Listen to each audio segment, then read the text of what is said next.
Morning, everybody. Welcome to this week's edition of the Monday Morning Motivation. Hi, Mylise. How was your weekend? Hi, Julia. Mine I had was a great. great And weekend. yours? I attended the auction for Lee, and it was awesome. You were too quick, my Lise. I know we practiced, and I still didn't get in fast enough. Anyway, that was just a little sampling of what we're going to be talking about today. We're going to be talking about AI, friend or foe.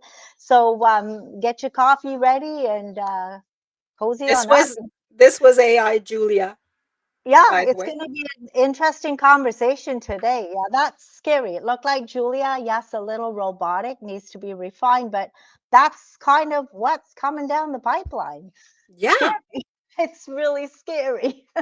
it's getting close, folks. It's getting really close. It's getting really scary. But before we get into the conversation with our three guests today, I just want to run by a couple of events because I know at the end of the show we're not going to have time. So Friday, October 31st, Rave to the Grave is happening at Mo Events. That's going to be an exciting Halloween dance. It's going to be a light show and music. November the 1st, Saturday, is the opening of Floral Expressions Christmas show. Yay. Cornwall Square, lower level, one of my most favorite things happening this year. November the 1st, Saturday, is also Chuckles and Knuckles. It's happening at the Legion on 2nd. And the opening of the Merry Mini show is at the Klein House on November the 6th. And that Christmas show is until the end of December. So it's an exciting time, but if you want to check it out, always look at the event section in the Seeker or go to the seeker.ca in the event section. Yeah. Oh, Anyway, the Christmas markets are I starting and it's like know so exciting. I love it. I thought you weren't a Christmas No, person. I got into the Christmas spirit like a few years back. I'm like really into it now. Oh, awesome. It's the Uh, snow I don't like. I love Christmas.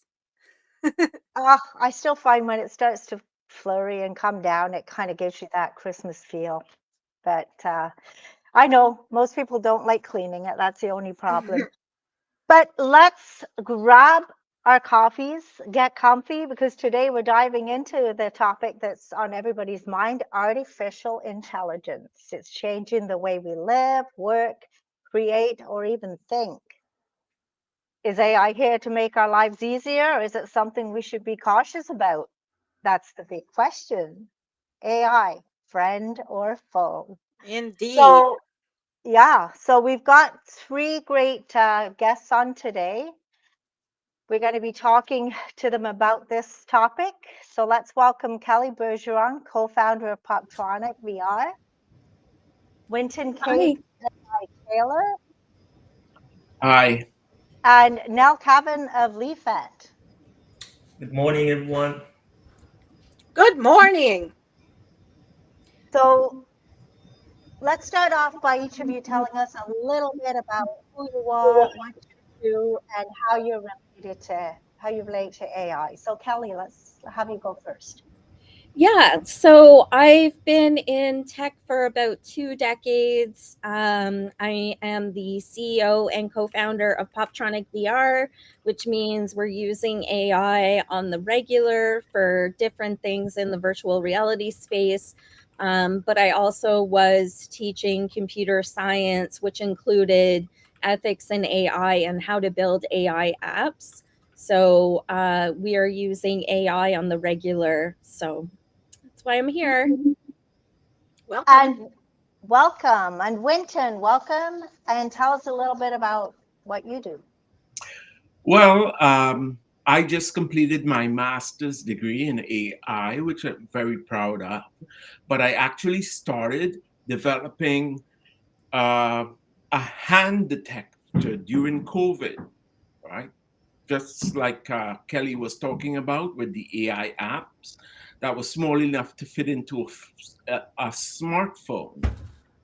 And now, since then, I've launched two different AI businesses. One that focuses on exercise, and the second one that focuses on agentic orchestration, which is really just AI answering the phone for you. Okay. And now, Kevin, tell us a little bit about what you do. Thank you. Thank you for having me. Am I audible? Everyone can hear me? Yeah. Yes. Awesome. Yeah. Thank you very much for having me. This is now Kevin, founder and chief visionary officer of Leafet Media. At Leafet Media, what we do, we help service-based businesses. We do B2B, streamline their operation, increase their revenue by implementing some AI and automation solution. A little bit about myself. It has been almost a decade since I've been in the digital world. So I'm really excited to talk about AI and everything with this good panel here. Awesome. Awesome. Well, it's a subject that I'm totally passionate about. As soon as it came out, I started, learning it, dabble in it, play with it. And I remember 2 years ago, I told my son, I said, I guarantee you that in a couple of years, every interaction we have with human beings is somehow going to be tainted by AI. It will be touched by AI in some form of another or another. And I think we're getting very close to that point. We're getting Yeah. close and fast. Yeah, it's moving super fast, and so super interesting to talk about this. But let's ask you guys. The title of our show is "Friend or Foe." So, Yep. what do you guys think? We'll start- Friend, Yep, go ahead. mostly friend, mostly friend. Uh, if you remember back in the day, I'm a pretty old guy. When the internet first started back, like in the 90s, early 90s, people were wondering the same thing, the same question: internet friend or foe? And when we look back, like 80-90% of how the internet has improved our lives has been friendly. There is the little 10-15% cyber attacks and all the negative stuff on the internet. That's negative, but it's mostly friend. And I believe that AI is exactly the same thing, right? We as human beings have to go through a certain change in order to adapt. We adapted to the internet. We will adapt to AI as well. We will learn to govern AI initiatives, and yeah, there'll be that 10% that's negative, but we'll have that 90% that's positive. Kelly, what do you think? So I'm kind of split in between friend and foe. I definitely think there are a lot of great uses for AI. I think in the wrong hands, it could be very dangerous, such as automating weapons, using AI to detect people evading justice or tracking people online. I am extremely concerned about Palantir and how they're building AI. I also am using AI for marketing purposes, so I think there's a lot of like formulaic possibilities with AI that we can utilize through our work day in and day out. Um, I am a big proponent of supporting artists such as musicians and people in the arts. So I want to make sure that if we're using AI, it isn't using copyrighted materials that should be protected. So there's a lot of different ways that I see AI being used for good, but I also am concerned about racial profiling or profiling in general, and have been following a lot about what Karen Howe has been writing about in Empire of AI. Okay, thank you. And now, Kevin, what do you Yeah, think? I couldn't agree more with both of you, Winton and Kelly. of course, in my opinion, you need this bad, quote unquote, bad side of it. Okay. But maybe I'm biased because I'm too deep in it, but I 100% think that AI is really frank. Again, as Kelly mentioned, it depends on who is using it and how you use it, basically. So, for example, anything can have a good and a bad aspect. Okay, it all depend on what is the purpose that you gonna use it for and what is the outcome that you want for it. We cannot I know there are some regulation compliance that are in place for example, deep fake. But as I think we talk about this briefly in our event, mainly was it mainly? I think if mainly that we talk about this. If someone decide, for example, well, if someone people right now are using AI to pretend to be other people and then kind of mess up with people life, there are regulation in place for that. Okay, so whatever that you're using AI for example, if you're a business, in my opinion, if you're not using AI right now, you're already left behind. Mhm. Because a lot of people are saying, oh, AI is the future. I always say AI is not the future, AI is now. And if you are not on board, it's already too late for you. But at the same time, we need to, like Kelly mentioned, consider how we're gonna use it, what we're gonna do with it. And as Winton mentioned, we can't push 100% the bad thing, because I think it needs to be there. It can't be green all the time. It needs to be black also. But even though sometimes the black side really harms some people, but in my opinion, I think AI is an amazing tool. I I spend days, hours and days learning about AI even till this day, exploring new tools. So it's a game changer for me.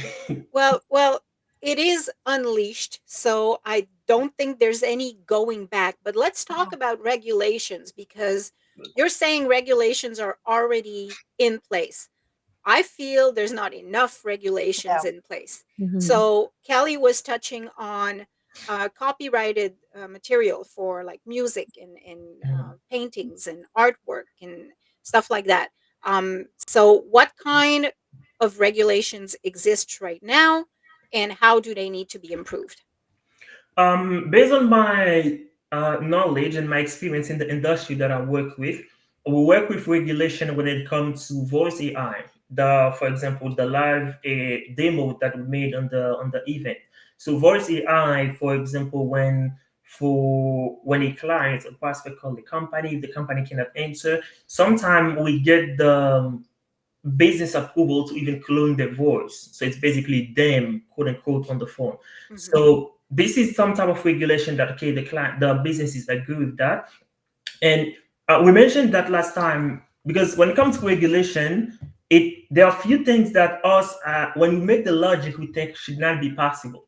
Example, one of the scam that is really rising right now is sorry, scammers taking anyone's voice, clone it, and then call their mom, their grandparents, and say, I don't know, I'm in trouble. Can you send me some money? Yeah. One thing we need to look at, we there is not a I think this is the AI is moving so fast that the industry leaders didn't think about that earlier.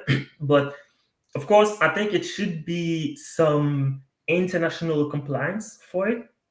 No, there has been talk for that, because when someone overseas, I don't want to name any country because it can be from anywhere. When someone overseas decides to take someone's voice and then clone it, yes, there are regulation in place for that, but there is something called, for example, if Julia, you are the victim of this, you live in Canada. If someone is overseas, do that, Canada can't travel and go get that person. Mhm. There's no compliance in place Mhm. that legally to go and get that. Even if you conduct your own investigation, you find the person, you I don't know exactly who they are, it would be a really long process for to get the government it is possible actually to get the government connect with this country government and then punish whoever it is for what they have done. And we also have to consider this country, do they have regulation in place Hmm. for that Yeah. kind of stuff?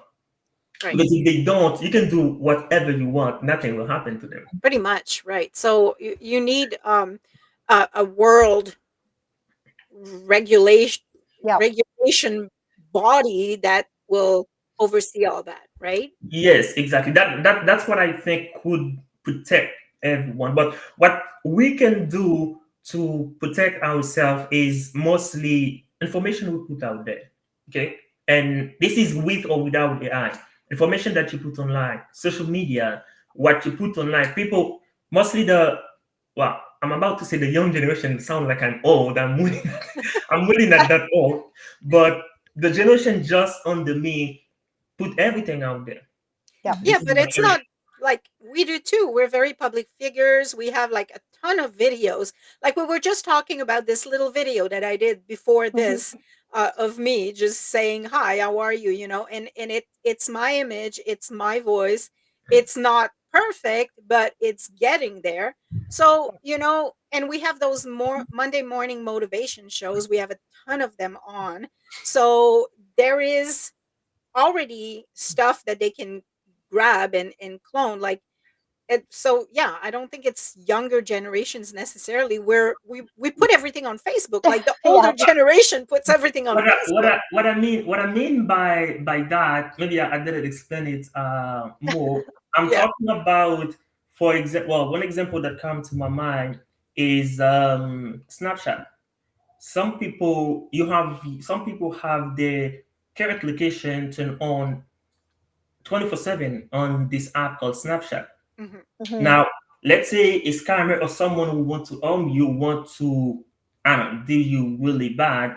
Because if your kid call you right now and say, I don't know, or the voice of your kid call you right now and say, I'm in trouble, help me, you might ask them, where are you? Because, for example, you know right now they should be at school, and the Hmm. person told you, oh, I don't know, I'm at the store. Okay, that's gonna raise a red flag for you.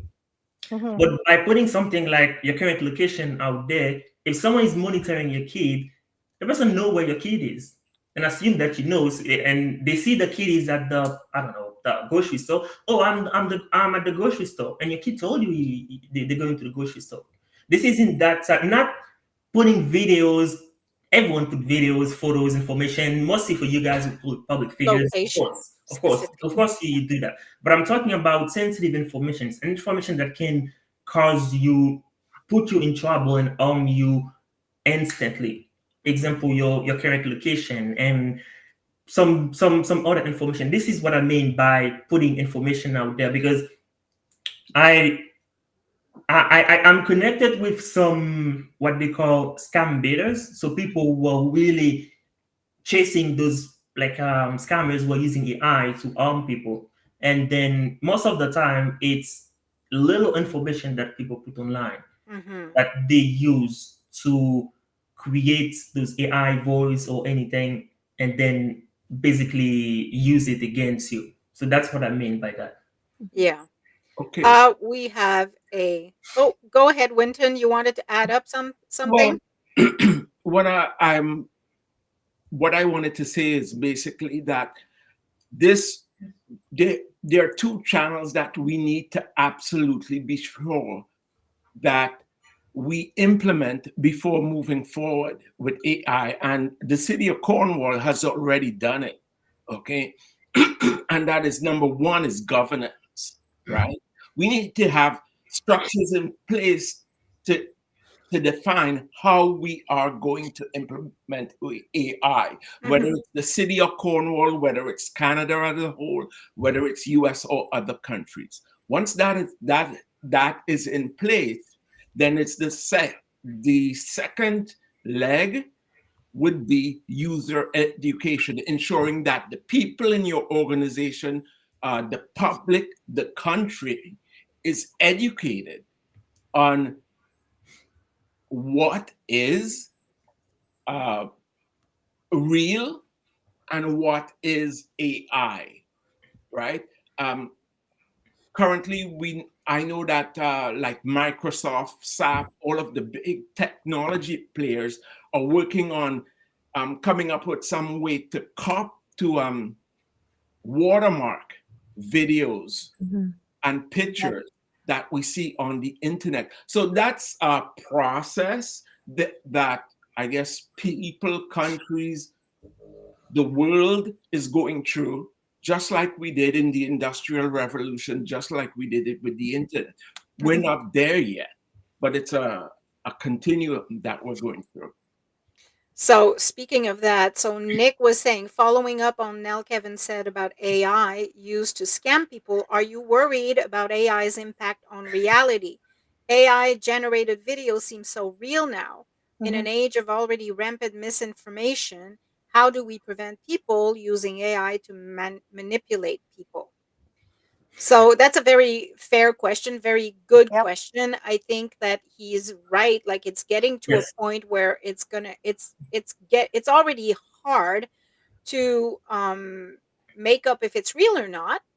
I mean, Yep. if you're dabbling in it, you can tell, but my grandmother wouldn't know, you know. So yeah, aren't you worried about that?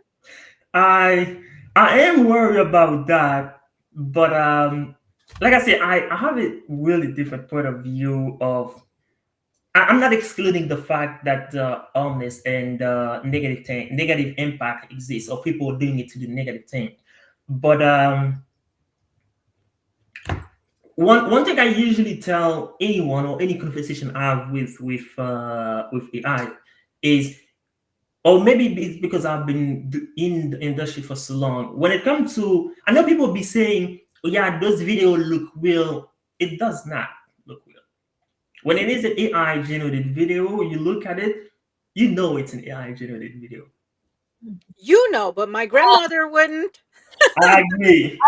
I'm gonna pipe up here because I was actually listening to CBC, I think it was last week, and they were talking about there's a very specific video where animals bring like their baby animals into a bed, and there's a baby lying in the bed and it's in the dark, and people are starting to like use different animals, and it looks so real that you think, oh, it's so cute, they're showing the little baby, their baby, and people are getting suckered into believing that that's real. And there are a lot of people, there are a lot of older people out there who will fall for something as simple as that. And I think Winton made a great point. Like having those watermarks should Mhm. be baseline. That shouldn't even be a Absolutely. negotiation at this point. You should have those watermarks on the videos because of the older populations not being digitally literate enough to Yep. understand what AI is. And So so we need that balance, right? Maybe I'm playing devil advocate, but there are also tools to remove this watermark. Oh, absolutely. But yeah, you want to be able to make it as hard as possible for people to be able to use it as a way, as a manipulation tool, right? It's just like in the book 1984, where we talk about mass populations being disillusioned by information. So we want to protect people. For example, I worked at one of the biggest tech companies in the world for 4 years, and, lost my job amidst the AI boom. And then a couple months later, they bought a company, and that company's tool convinced a young boy of color to take his own life. So there are tools out there already that are nefarious. They're being used for nefarious reasons. They Mhm. don't have guardrails on them. And once again, these companies, and I'm one of the biggest customers of Meta because of our VR. Um, Meta has to show people how to get their trust back after social media has disillusioned so many people.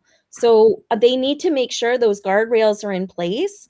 And I know a lot of us are using AI for marketing, and I think, that's okay. But when people are using it for their own psychology, I think that's a dangerous place that we're going, and we need to be very careful about it.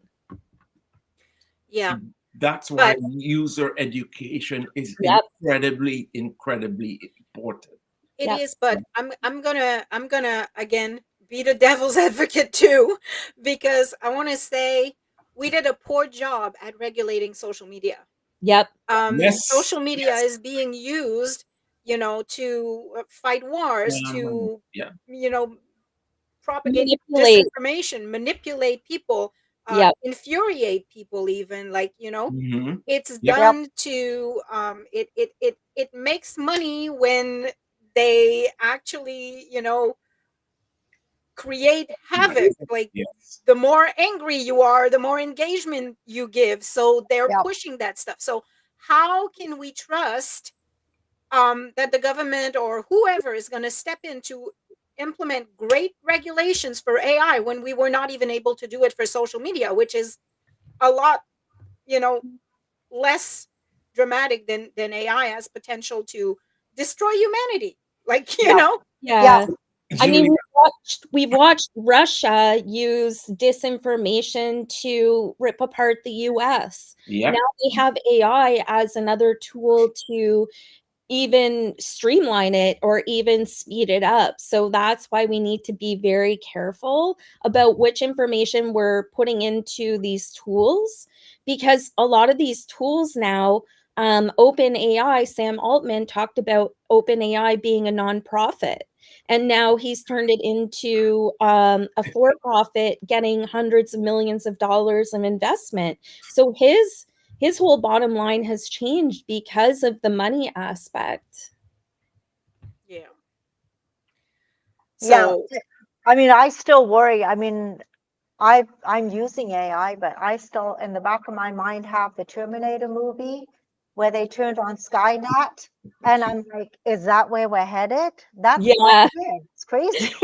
There's a great episode of Silicon Valley towards the end of their last season where an AI is created by Guilfoyle, and it starts like showing errors in how it's processing the information, and they decide to shut down the AI for humanity's sake. And it was just so funny because it was just supposed to be like a comedy show, but people are going back to that and saying, see, there are good people who will stop something if it's doing bad things. So yeah, like I use AI for marketing. I use it for, building email campaigns or like coming up with a new idea for my website. But I worry about it in the hands of young people or people who don't Yep. understand how dangerous it can be. absolutely, absolutely. Like, I don't know about anybody else, but I use Chat GPT and I say please and thank you if I Oh, have I'm super something. polite with it So too. Like, in case it ever wants to, I don't know, take turn on over, me. it's gonna look at my history and like, okay, she's always been Yep. nice to me. So, but speaking of books and episodes of TV and everything, I just finished reading this awesome book. Oh, great. Um, Yeah. this is, and it was written just last year, 2024, and already it's kind of like obsolete because there's Mhm. so much that Yeah. he's talking about that's already happened, Already done. but he makes great points. Really eye-opening. Fantastic writer. If you have a chance, read Nexus. It's Yeah, I've got his Sapiens book on yeah, my shelf, but I haven't opened it up yet because it's so big. yeah, it is. It's a brick. It's a brick. And truth be told, I read a lot of it by Audible Yeah, for on my sure. drives to Ottawa. So So, Kelly, you were mentioning about your job got taken over by AI. Yeah. But what kind of new opportunities do you think AI might actually create?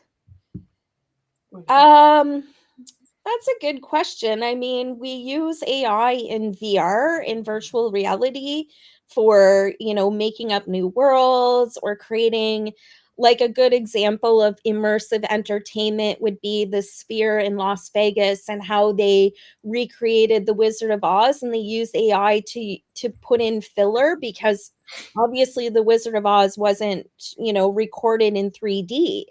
So they had to use AI for that. So it's kind of like it's a balance of using it for like your main goals versus, putting in filler.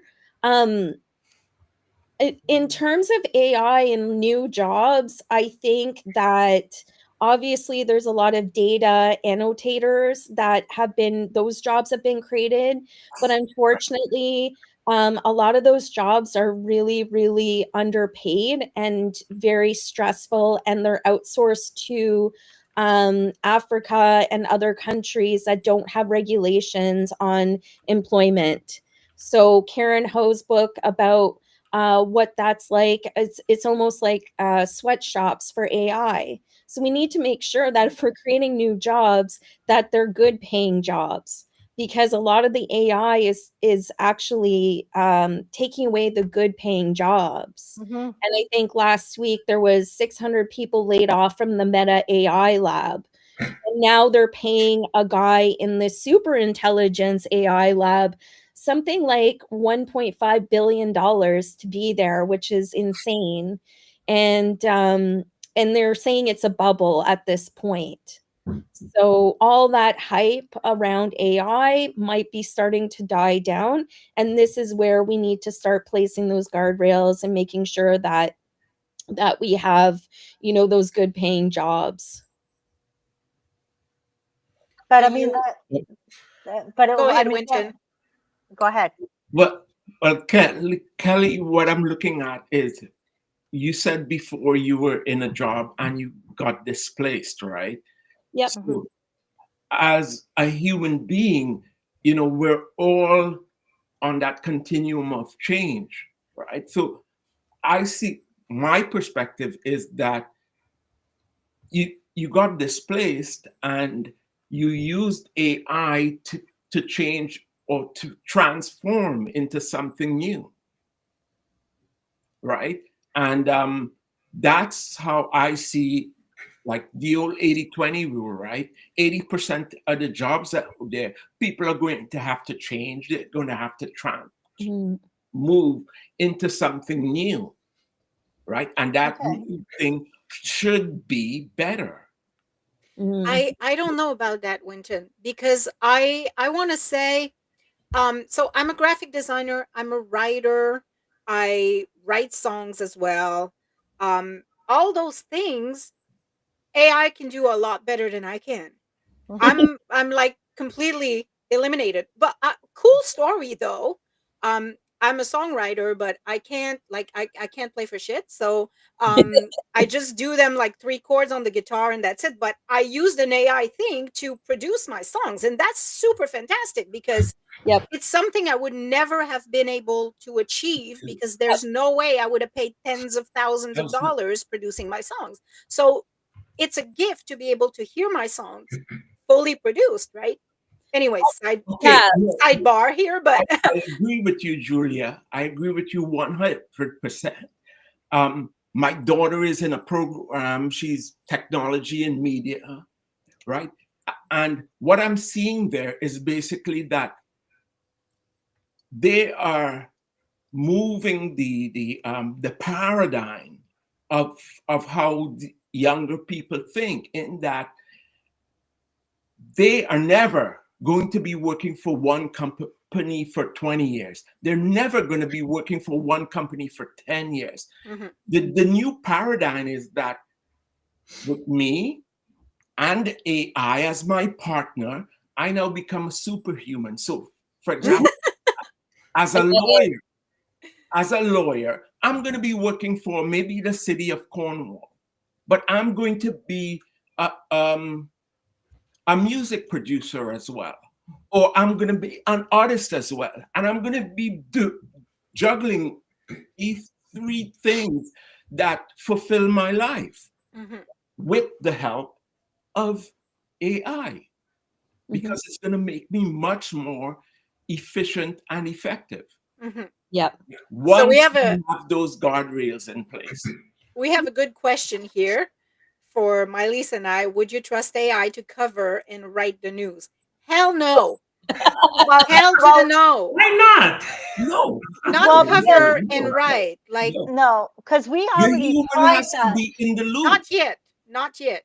No. I will say not yet. Maybe eventually, but not No, yet. never. Okay, Like but let me ask you this, you have Julia. to What check everything. what holds you Yeah. back right now? Why you say not yet? What could hold you back? To write the news, to Yeah. cover and write the news, it's Mhm. it's inaccurate. News It's is just a inaccurate. Yeah. from human Well, perspective. You we have tried you have that. to double check, triple check, Yep. quadruple Why check do you think everything. it will be inaccurate?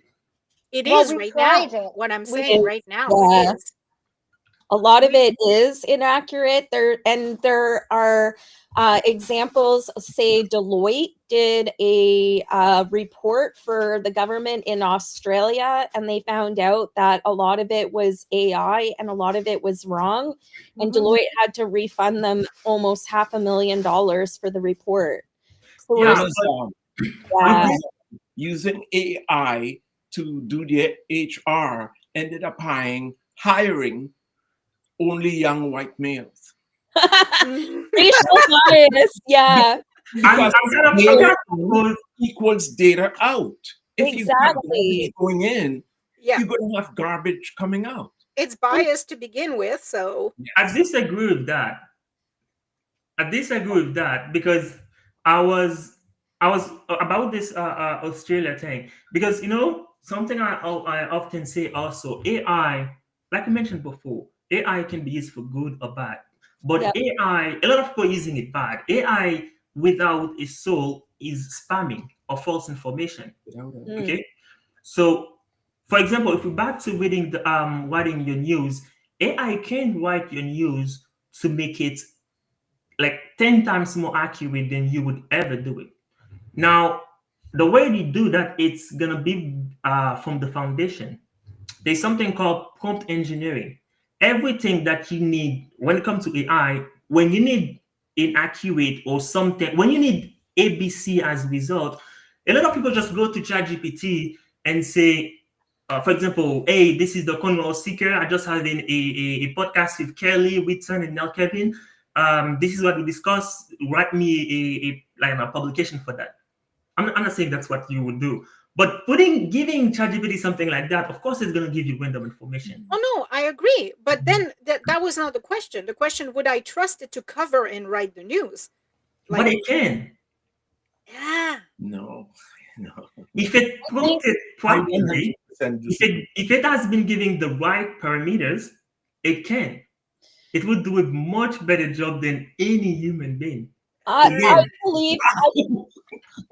believe that there is some use in like creating a structure for a news story, but the soul of the story is going to come from the storytellers who understand the relationships of the people they're covering in their story. So Julia Yep. and Mei Lee have these relationships locally that she understands the nuances, and AI does not understand that. Just like when I was laid off from my job, you might say, okay, you're going on to another job, but when you're teaching kids directly and you're that human touch element of like working with them one-on-one, and you're replacing their teacher with a robot, you're losing that soul, you're losing that touch grass moment. So I think that's really important, is like having people that are straddling the AI but also straddling the real world. So I just want to come in there quickly because I tried this. So I wrote an article in my words, the way I write it, in my people kind of person. And I said to AI, just rewrite it in my style. And it came out with something completely, to me, robotic. It wasn't me. did So you give it your style before? Did you I tell did. the AI?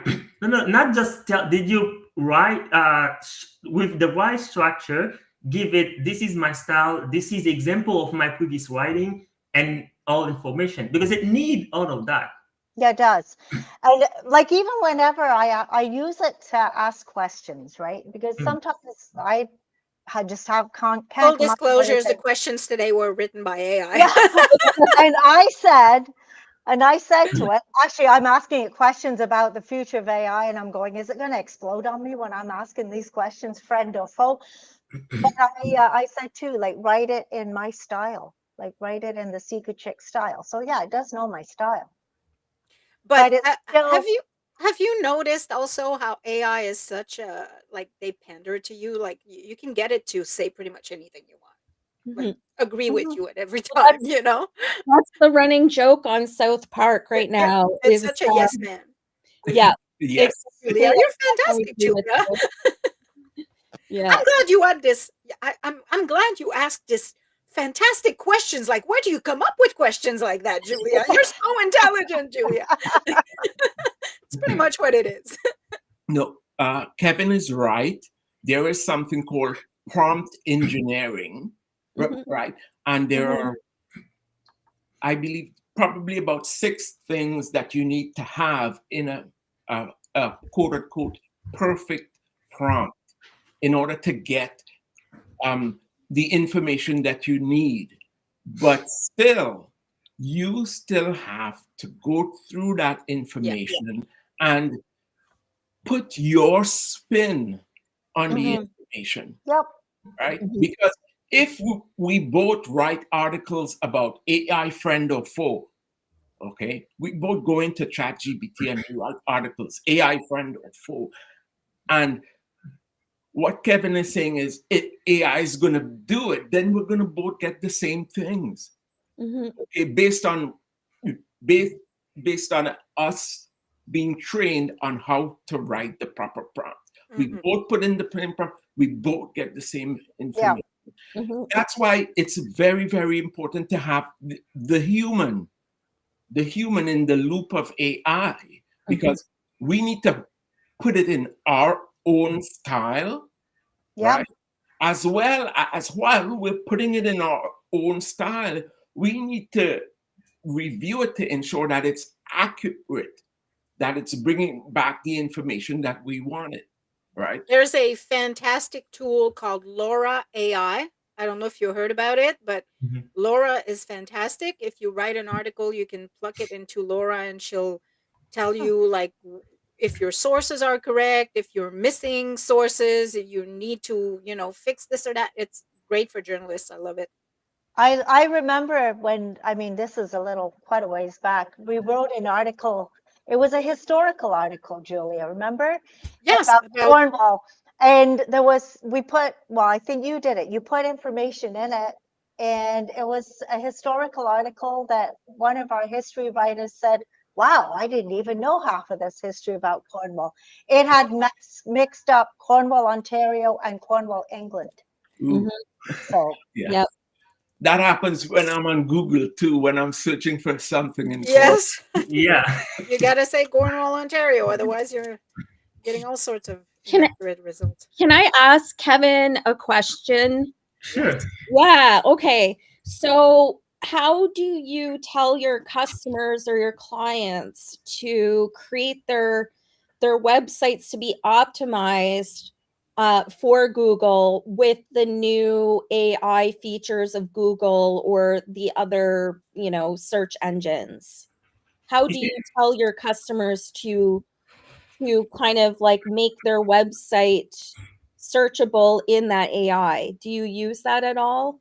Oh, you mean the LLM SEO? So when someone search on Perplexity, ChatGPT, what we offer, we are like a one-stop shop digital AI and marketing agency. So we kind of don't tell them that, we just do it do it for them, because in my industry, the client doesn't care about the features that you use, what you do. They just want to know, can you get me out there? No matter Yeah. how you do, how you get me out there, we just want you to get me out there. Like, So this is something yeah. that we do internally, and this has been growing also. So companies be show on those LLM search results. Yeah. I've noticed search results have really, really gone down over the past year or so Yeah. because of AI and the mhm. overview. So if people do have a website, you need to be optimized for the AI overviews because Yes. you're losing. I have seen some companies lose 90% of their traffic because of the AI overviews. It's Yeah. crazy. It's Yeah. redefining a lot of businesses. Like, for example, I was just thinking today, I was picking up my husband at the hospital, And I used to use this service when I had questions about like either like legal questions or whatever, doctors. It's called Just Answers. I'm thinking I'm driving back home and I'm like, Just Answers must be so pissed off right now because Yeah. like I don't ask Just Answers anymore. I ask just Chat GPT, Yeah. because it'll give me a much better and in-depth response to whatever question I have, even medical questions. Like, you can track, like I'll show her a rash on my hand and it'll tell me all the possibilities. And, Possibility. it's just like it has such potential to, you Mhm. know, Yep. help so many professions, like, but it is definitely going to change. I tell my kids all the time, be very, very careful. I have two that are 16 and 17 going to university in a couple years, and I'm like, you got to be very cautious what you go into, because this world 5 years from now, it'll be completely different. You I said 5 years. Next year is gonna be Yeah, different. yeah. I'm stretching. Last I'm stretching. last year was nothing like this year. Yeah. No. Yeah. No. So October last year, in that exact moment, AI. Well, of course, AI was there, but for example, I know voice AI came out, but it wasn't as extended that it is right now. Mm.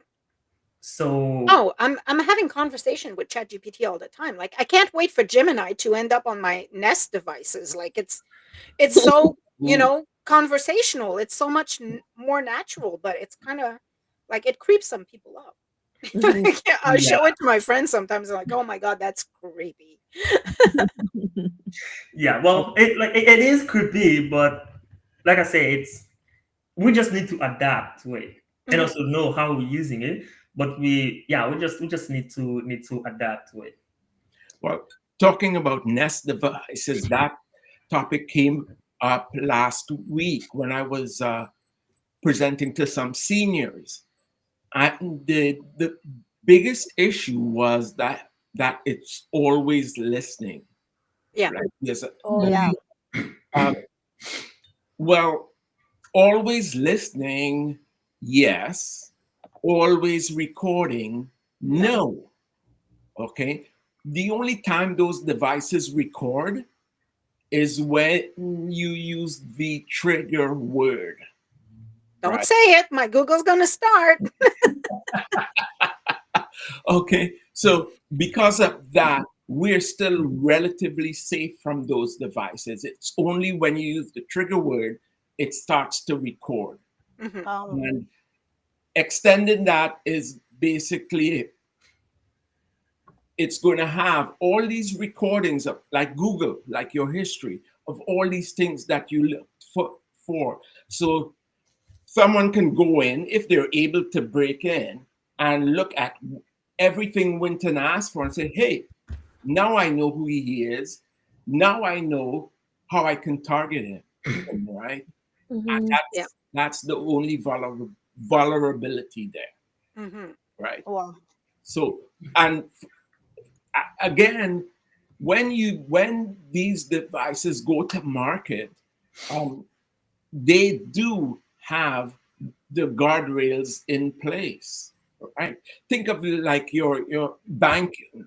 A lot of us do online banking. Hmm.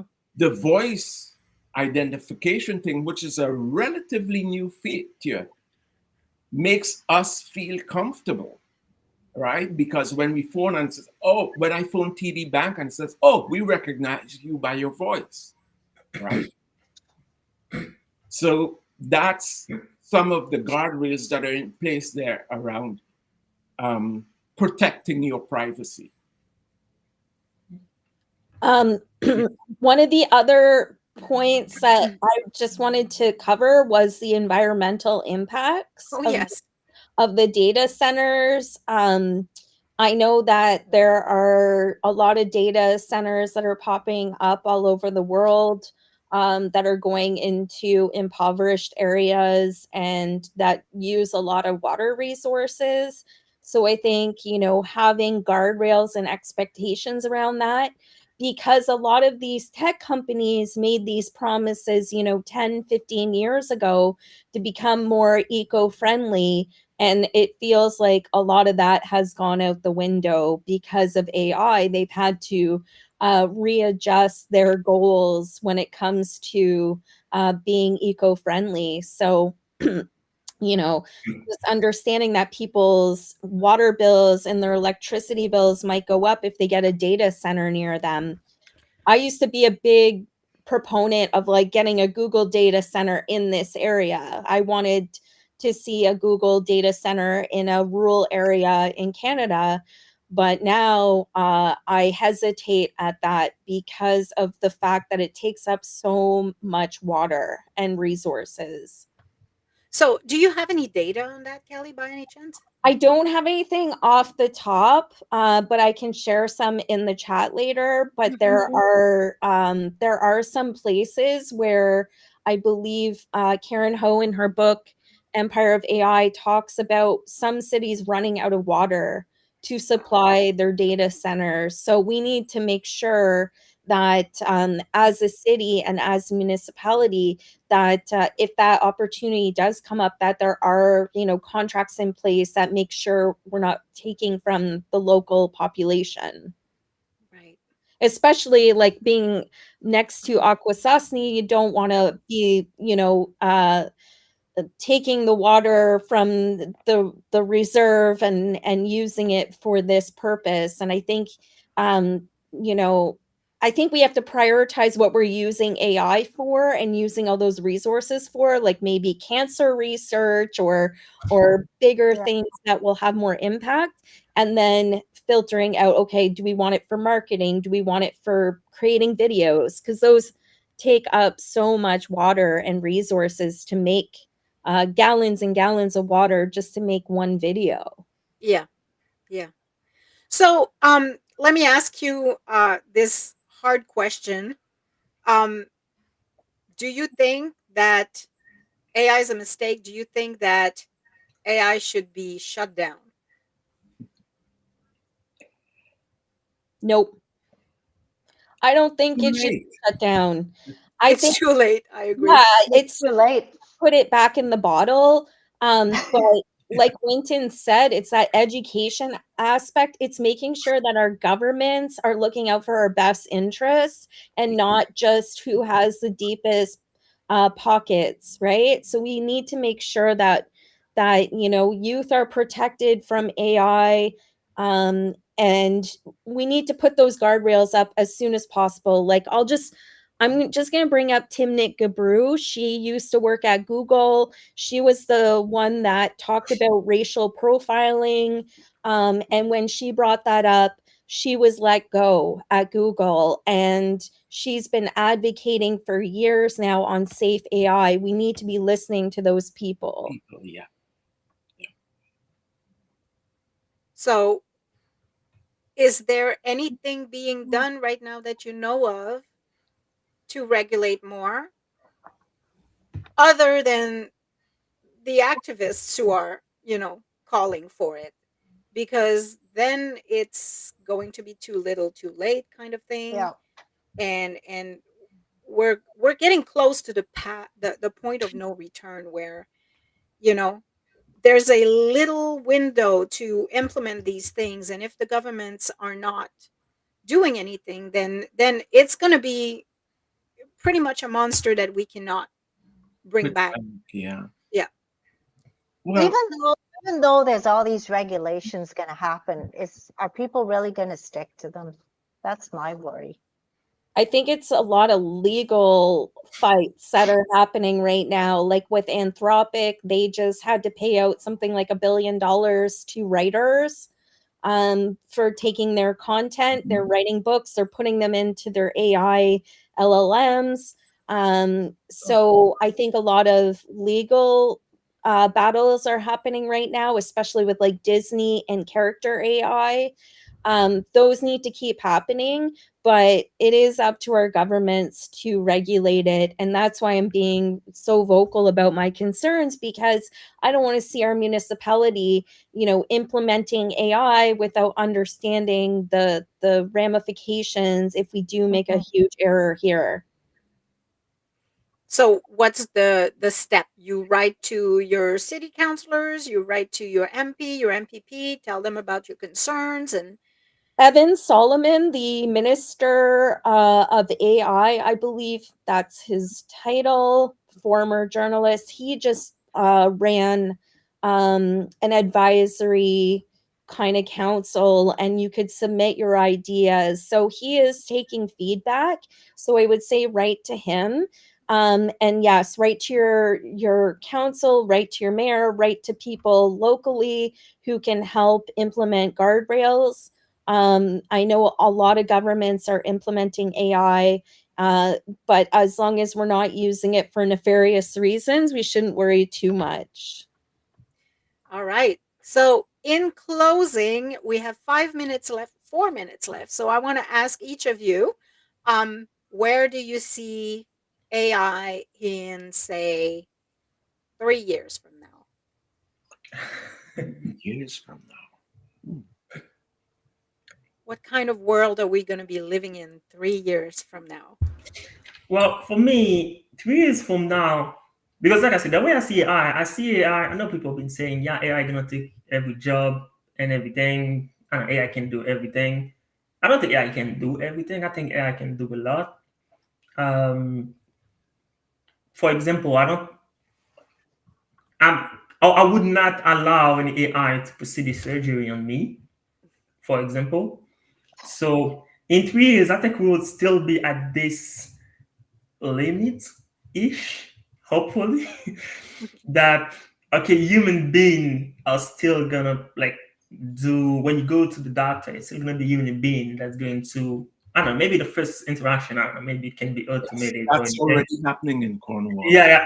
Oh, okay. Yeah. Well, I don't know, since I've been to hospital, I need to go do a checkup because maybe the first interaction can be automated, but let's say the actual consultation or anything, I think we should put some limit in it, because of course it can be dangerous. Of course we can, because although earlier I was saying for something as writing an article or anything, yeah, I would trust AI to do it, but I also have my limit to it also.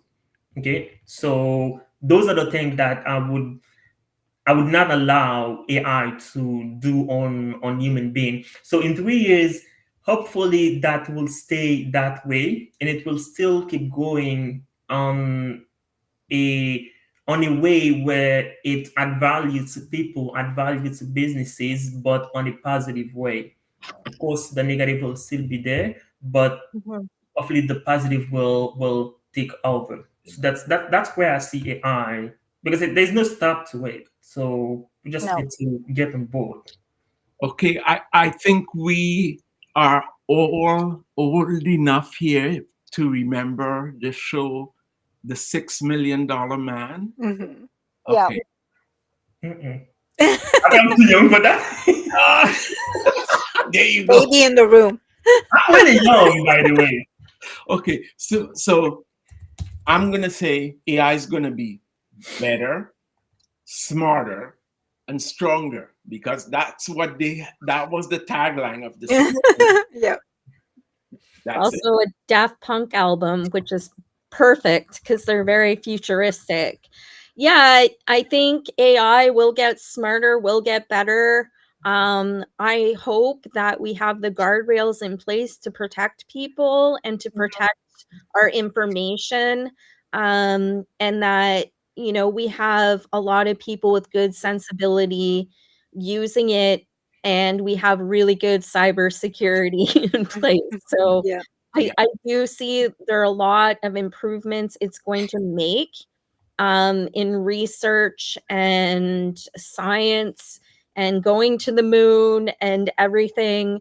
But as long as we have those guardrails in place, then we'll be okay. Great. Well, thank you so much for being here with us today, guys. Maybe we'll have you over 3 years from now to see where Yeah. we're at. Definitely. I I'll Or bid pitch maybe you. my you will work. have maybe you will have the AI version of us. Who Oh, knows? there you go. Yeah. So have a great day, and we'll see you again soon. All Yeah, Bye. right. thank you Cheers. so Bye. much. Have a good day. Bye. Bye. Thanks. All right. I don't know about you, Julia, but I'm still pretty scared about this whole thing. But like Kelly says, you can't put it back in the bottle. It's not like the No, genie that you can shove back in the bottle. It's no. it's evolving. It's going to change our lives day by day. It is, Not even but it has the potential. The potential. That's what I was trying to touch on as well. It has the potential to make our lives so much better. yeah, Like, can you imagine if you didn't have to work all the time, that you could just send your AI to work and then enjoy life, you know? Like, I could see it work if we can do something like that, where you have an AI version of yourself who does all the mundane shit that you don't want to do. Excuse my French. But other like but it's yeah, it's also scary that, it takes over, and then it's something that you cannot, like, you can't stop. It's no. like a monster that you can't stop, like, you know Yeah, anyways. and like I it'll be- say, it can be doing good things, but then you've got like scam artists and all those things Mhm. that hackers. It's going to make their lives easier too. Yeah, but easier and harder, because when you have an AI person who's trying to scam, you have an AI who's trying to stop the scammer, like, Yeah, and who's going to be a lot more efficient at doing so. So it's kind of like a, double-edged sword all the time yeah. with every topic. So, like I was referring to my music, it's great that it is, allowing me to do this, but at the same time, now my things are over there and they can just reuse it to, sample more stuff, and so yeah, it's a double-edged sword. But Anyways, then you've got your studio set up now that you can make your music. It's going to shut down real studios. Like, I don't know, like, I mean, lawyers, doctors, all that kind of well, profession I will mean, be taken up. the same argument was, given to when, Canva came out, Yeah, for graphic or for designers. graphic designers or Yeah, web designers, when, other tools came out. It's always the same thing. yeah. Like, you just have to redefine yourself and learn how to use the tools, and. You have to, Anyways, it's like I said, it's not going to put a studio out of work. I would never have used that studio in the first place. I don't yeah, have the money for that. It just exactly. made it accessible for me to be able to use a studio that otherwise I would not have been able to. So, And you were talking about getting your kids into thinking about where they need to go. Maybe a lot more people need to go into trades because plumbers, things like absolutely. that. That's like, Nobody, for no now. AI. For now, anyways, there's no possibility of AI to become a plumber, electrician, or whatever. But Exactly. So that's kind of one thing. At least we know it's not going to take over those professions. So, right, but yeah, right. it's a very scary subject, and I'm glad we had this discussion. It was It nice. It was a was good discussion. very, very interesting. Yeah. I do want to say we're not going to be having a show next week. I know we've been up and down. We've had technical issues. We've had all kinds of stuff. Next week, we really won't be here. We're going to be at the Business Sisters annual conference in Rockland, which I'm looking forward to. I've been Yes. before.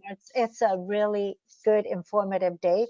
So, folks, we're not here next week, but when we come back, November the 10th, we are going to have another great show with Constable Anderson from the Cornwall Police Services. We're going to be talking about current scams Which goes hand in hand with AI, with really. So AI. I'm Yeah, really curious to ask him about, if he's seen any increase in AI scams. It'll be yeah. interesting to know. All right. Well, I bid you a very good day. And a super duper weekend. We will talk to you on November the 10th. Bye for now. Bye for now.